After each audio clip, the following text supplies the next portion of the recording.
kita boleh membaca doa terlebih dahulu. Tolong ketua kelas dipimpin sekalian ya, yang lain baca juga doanya. Mulai. Bismillahirrahmanirrahim. Rabbi shrah li sadri wa yassir li amri wahlul 'uqdatam min lisani yafqahu qawli. Rabbi zidni ilman warzuqni fahman. Raditu billahi rabban wa bil islami dinan wa bi Muhammadin nabiyyan wa rasulan. Amin. Baiklah, mungkin dari doa tadi kita berdoa, mungkin kita nanti berikan keberkahan pada pembelajaran kita hari ini. Nah, bagaimana kabarnya murid-murid? Apakah sehat semua? Atau ada yang sakit? Sehat, Guru. Alhamdulillah ya. Baiklah, mungkin saya mulai dari absen terlebih dahulu ya.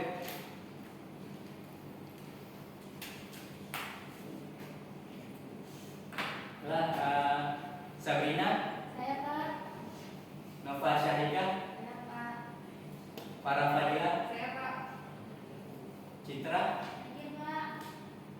Cut Rizky, Hadir Pak.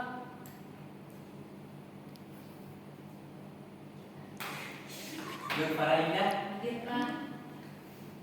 Mirza Rami. Hadir Pak. Selanjutnya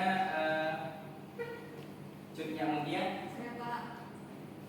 Meli Rizky, Saya Pak. Cut Alia Miftah, Hadir Pak. Dimas Bayu Lenso, Sania Fardi, Hadir Pak. Baiklah, ada yang tidak hadir semua sepertinya ya. Hadir Pak. Baiklah, mungkin setelah ini saya akan langsung mengajar ya.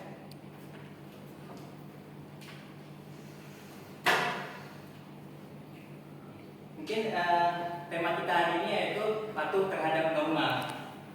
Jadi pernah nggak kalian lihat ada yang melanggar aturan di sekolah? Misalnya tidak memakai seragam lengkap atau tidak memasukkan baju ke dalam, apa yang bisa terjadi setelah itu? Dihukum. Ya dihukum karena dihukum agar para muridnya itu bisa disiplin. Jadi dengan dihukum tersebut dia ini berpikir ya, oh ini takut nih untuk dihukum. Jadi makanya dia berpakaian lengkap dan rapi gitu, biar nanti tidak dihukum. Tapi sebenarnya itu lebih ke agar dia dilatih untuk disiplin. Jadi anak-anak coba bayangkan kalau di sekolah kita tidak ada aturan atau norma, semua orang datang sesuka hati. Boleh pakai pakaian apa saja, boleh berteriak-teriak di kelas atau berbicara di belakang seperti itu, atau ada yang makan di belakang. Guru sedang menjelaskan tapi dia makan di belakang. Atau boleh dia keluar masuk sesuka hati itu. Sedang guru mengajar, dia masuk dan keluar dengan sesuka hati. Menurut kalian jika begitu apa yang akan terjadi? Apakah belajarnya bisa kita melaksanakan pembelajaran dan dapat berjalan dengan baik? Ya mungkin karena itu misal ada orang yang ribut di kelas, kita nggak fokus gitu. Misal ada orang yang memang betul-betul ingin belajar, tapi karena adanya keributan sedikit itu, ada keributan atau apa itu membuat jadinya gurunya tidak fokus dan murid-muridnya juga tidak fokus untuk belajar gitu.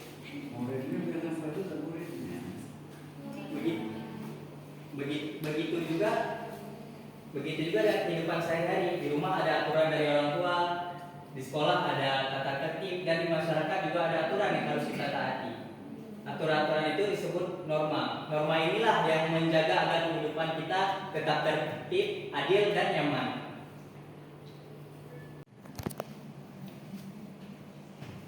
Baiklah,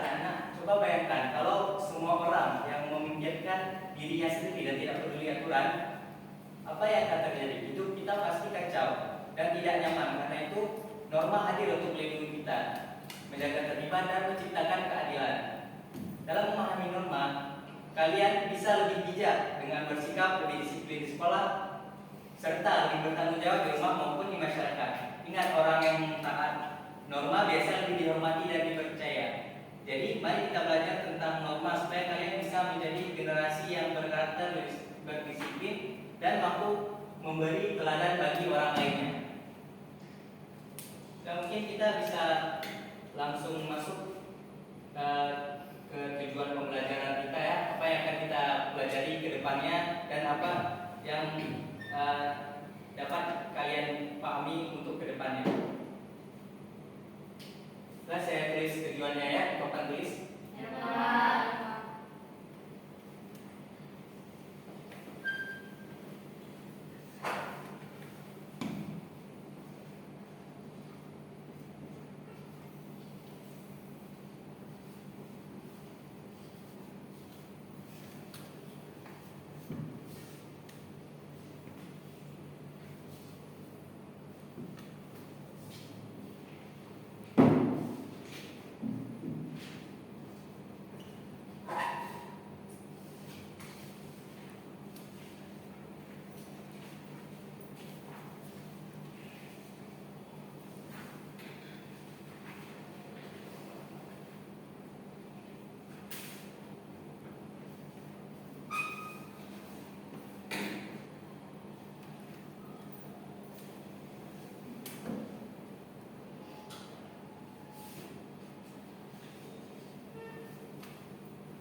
Baiklah anak-anak, seperti yang sudah saya tulis di depan ini tujuan kita untuk kedepannya, tujuan apa yang akan kita pelajari ke depannya. Baiklah, saya harap peserta didik ini mungkin nanti setelah ini saya akan menjelaskan tentang pengertian norma. Jadi setelah saya menjelaskan pengertian norma, kalian tangkap dan kalian ubah ke bahasa tadi. Kalian pahaminya seperti apa? norma itu. Ya, setelah itu mungkin kalian mungkin saya harapkan dapat menunjukkan sikap positif terhadap penerapan norma dalam kehidupan sehari-hari, kehidupan kalian di sekolah atau di rumah atau di masyarakat. Bagaimana sikap positif kalian terhadap norma tersebut? Selanjutnya mungkin saya nanti akan membentuk kelompok dan memberikan tugas kepada masing-masing kelompok. Kemudian dan tugasnya ini masih dalam ruang lingkup norma ya. Kalian dapat mendiskusikan bersama dengan kelompok yang saya bagi. Gitu. Jadi setelah kalian diskusi, kalian dapat langsung mempresentasikannya di depan kelas. Mungkin itu saja.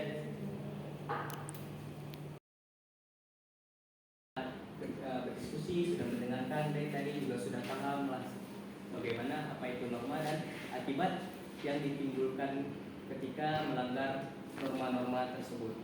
Jadi norma ini sangat penting dalam kehidupan sehari-hari, baik di lingkungan rumah maupun di sekolah. Norma merupakan aturan yang disepakati bersama untuk menciptakan ketertiban, keharmonisan, dan kehidupan yang tertata. Di rumah, norma dapat berupa aturan untuk menghormati orang tua, membantu pekerjaan rumah, atau menjaga kebersihan. Sementara di sekolah, norma mencakup disiplin dalam belajar, menghormati guru dan teman, serta menjaga ketertiban kelas. Jadi, norma di kedua lingkungan tersebut tidak hanya membantu menciptakan suasana yang aman dan nyaman, tetapi juga membentuk karakter positif seperti tanggung jawab, kedisiplinan, dan sikap saling menghargai. Dengan mentaati norma, peserta didik dapat tumbuh menjadi pribadi yang beretika dan mampu hidup harmonis dalam masyarakat.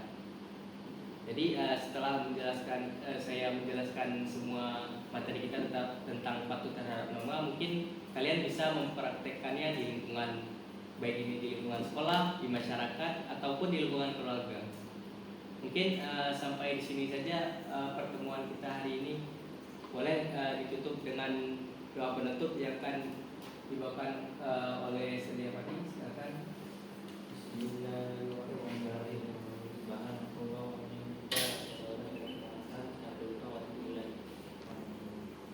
Nah, mungkin sampai di sini saja.